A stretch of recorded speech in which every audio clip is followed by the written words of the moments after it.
Guys, ഞാൻ അങ്ങനെ ജീവിതത്തിൽ ആദ്യമായിട്ട് ലൂർദ് പള്ളി പെരുന്നാളിന് പോവാണ്. തൃശ്ശൂർ ജനിച്ച് ജീവിക്കുന്നു എന്ന് പറഞ്ഞിട്ട് യാതൊരുവിധ കാര്യമില്ല. ഞാൻ ഫസ്റ്റ് ടൈമാണ് ലൂർദ് പള്ളിയിലേക്ക് തന്നെ പോകുന്നത്.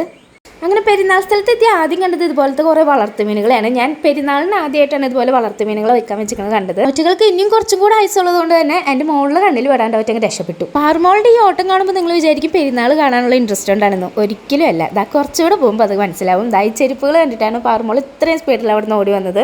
സാധാരണ പെരുന്നാളുകൾക്കും പൂരത്തിനൊക്കെ വിൽക്കാൻ വയ്ക്കുന്ന സാധനങ്ങൾക്ക് തീ പിടിച്ച വിലയാണ് ആവാറ്. പക്ഷേ ഇതിന് ഭയങ്കര വില കുറവാണ് കേട്ടോ. അതുകൊണ്ട് തന്നെ പള്ളിയിൽ കയറി തിരിച്ചു വരുന്ന വഴിക്ക് മേടിക്കാമെന്ന് പറഞ്ഞ് നേരെ പള്ളിയിലേക്ക് പോയി. അങ്ങനെ ജീവിതത്തിൽ ആദ്യമായിട്ട് ലൂർദ് പള്ളിയുടെ മുറ്റത്ത് എൻ്റെ നഗ്നപാദങ്ങളല്ല ഷൂസ് ഇട്ട പാദങ്ങൾ ചവിട്ടി ഗൈസ്.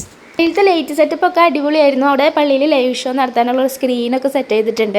ഇതാ നേരെ ഞാൻ പള്ളിയുടെ അകത്ത് കയറി ഞാൻ പ്രത്യേകിച്ചൊന്നും പ്രാർത്ഥിച്ചില്ല ഗൈസ്. എനിക്ക് അതിൻ്റെ ഉള്ളിൽ ഇരിക്കുമ്പോൾ തന്നെ എനിക്ക് ഭയങ്കര ഒരു ശാന്തിയും സമാധാനം കിട്ടാറുണ്ട്. അങ്ങനെ പള്ളിയിൽ കുറച്ച് നേരം നിന്ന് തിരിച്ചു പോകുന്ന വഴിക്ക് പാറൂനുള്ള ഒരു ക്രോപ്സ് മേടിച്ചു. ഇതിന് ജസ്റ്റ് 110 രൂപയായിട്ടുള്ളൂ കേട്ടോ. പുറത്തുനിന്നൊക്കെ മേടിക്കുമ്പോൾ 180 രൂപയ്ക്ക് ആകും. ബ്രാൻഡഡ് ഒന്നല്ല.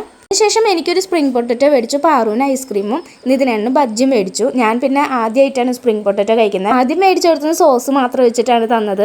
അതെനിക്ക് ഇഷ്ടപ്പെട്ടു. അപ്പം ഞാൻ വീണ്ടും രണ്ടാമത് വേറൊരു സ്ഥലത്ത് നിന്ന് മയോണൈസൊക്കെ ആയിട്ടുള്ളത് മേടിച്ച് കഴിക്കുകയാണ്. എൻ്റെ തീറ്റ കണ്ടിട്ട് അത് തൊണ്ടയിൽ കുടിക്ക് ചാവണ്ടാന്ന് വെച്ചിട്ടാണെന്ന് തോന്നുന്നു. പാറൂന് മേടിച്ചു കൊടുത്ത പാഷൻ ഫ്രൂട്ടിൻ്റെ ജ്യൂസ് പാറു എന്നെ കൊണ്ട് നിർബന്ധിച്ച് കുടിപ്പിക്കുന്നുണ്ട്. ഞങ്ങൾ ചെന്ന നേരത്തെ സെറ്റുകളൊന്നും അധികം പള്ളിയിൽ കയറിയിട്ടുണ്ടായിരുന്നില്ല. അതുകൊണ്ട് തന്നെ തിരക്കും കുറവായിരുന്നു. ഇനി സെറ്റുകളൊക്കെ കയറി തിരക്ക് വരുന്നതിനായിട്ട് മുന്നേ ഞങ്ങൾ പള്ളി പരിസരത്ത് നിന്ന് എസ്കേപ്പ് ആയിട്ടുണ്ട്.